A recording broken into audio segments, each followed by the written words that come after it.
ಹೆಸರು ವಾಸಂತಿ ಅಂತ. ನಮ್ಗೆ ಮೊದಲಿಂದ ಆಸೆ ಇತ್ತು ಮನೆ ಮಾಡಬೇಕು, ಸ್ವಂತ ಮನೆ ಮಾಡಬೇಕು ಅಂತ. ಅದಕ್ಕೋಸ್ಕರ ಟ್ರೈ ಮಾಡ್ತಾ ಇದ್ವಿ. ಅದೇ ಇಲ್ಲಿ ಮಲ್ಲೇಶ್ವರಮಲ್ಲಿ ಒಂದು ಆಗ್ತಾಯಿದ್ದು DS ಮ್ಯಾಕ್ಸ್ ಚೆನ್ನಾಗಿದೆ, ಬಿಲ್ಡರ್ಸ್ ಚೆನ್ನಾಗಿದ್ದಾರೆ ಅಂತ ಹೇಳ್ತಾಯಿದ್ರು. ಅಲ್ಲಿ ಹೋಗಿ ಕೇಳಿದ್ರೆ ಇಲ್ಲಿ ಸ್ವಲ್ಪ ಜಾಸ್ತಿ ನಮ್ಮ ಇದಕ್ಕೆ ಇದಾಗಿಲ್ಲ ಅಂತ ಬೇರೆ ಕಡೆ ನೋಡೋಣ ಅಂತ ಹೋದರೆ ಅಲ್ಲಿ ನಮ್ಮ ಅಕ್ಕನ ಮಗ ಮತ್ತು ಇವರು ಹೋಗಿ ಫಸ್ಟ್ ನೋಡ್ಕೊಂಡು ಬಂದರು. ಇಷ್ಟ ಆಯಿತು ಇವರಿಗೆ ಆ ಪ್ಲೇಸ್ ಎಲ್ಲ. ಹಾಗಾಗಿ ಇದೇ ನೋಡೋಣ ಅಂತ ಫಸ್ಟ್ ನಾವು ಹೋಗುವಾಗ ಇನ್ನೂ ಸ್ಟಾರ್ಟಿಂಗ್ ಅಷ್ಟೇ, ಏನು ಇದಾಗಿರಲಿಲ್ಲ. ಈಗ ನಾವು 1.5 ಇಯರ್ಸ್ ಆಯಿತು ಬುಕ್ ಮಾಡಿಬಿಟ್ಟು. ತುಂಬ ಇದಾಯಿತು, ಅದು ಸ್ಯಾಟಿಸ್ಫ್ಯಾಕ್ಷನ್ ಇದೆ. ಮತ್ತು ಅದೇ ಇವರು ಶಂಕರ್ ಅಂತ ಹೇಳೋರು ಫಸ್ಟಲ್ಲಿ ಇದ್ದರು, ಅವರು ಚೆನ್ನಾಗಿ ಇದು ಮಾಡಿದರು, ಸಹ ಹೆಲ್ಪ್ ಮಾಡಿದರು.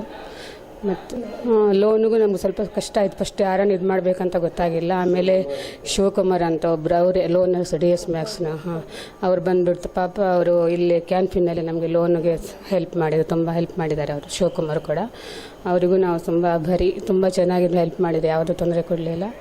ಅದೇ ಥರ ಇದು ಇಷ್ಟ ಆಯಿತು ನಮಗೆ, ಫ್ಲಾಟು ಇಷ್ಟ ಆಯಿತು. ಮತ್ತು ತಿಂಗಳಿಗೆ ಒಂದು ಸಲ ಅಥವಾ 15 ಡೇಸ್ ಒಂದು ಸಲ ಹೋಗಿ ನೋಡ್ಕೊಂಡು ಬರ್ತಾಯಿದ್ವಿ. ಹೌದು, ನಮ್ಮ ಕಡೆಯಿಂದ, ನಮ್ಮ ಫ್ಯಾಮಿಲಿ ಕಡೆಯಿಂದ DS ಮ್ಯಾಕ್ಸ್ಗೆ ತುಂಬ ಶುಭಾಶಯಗಳು. All the best.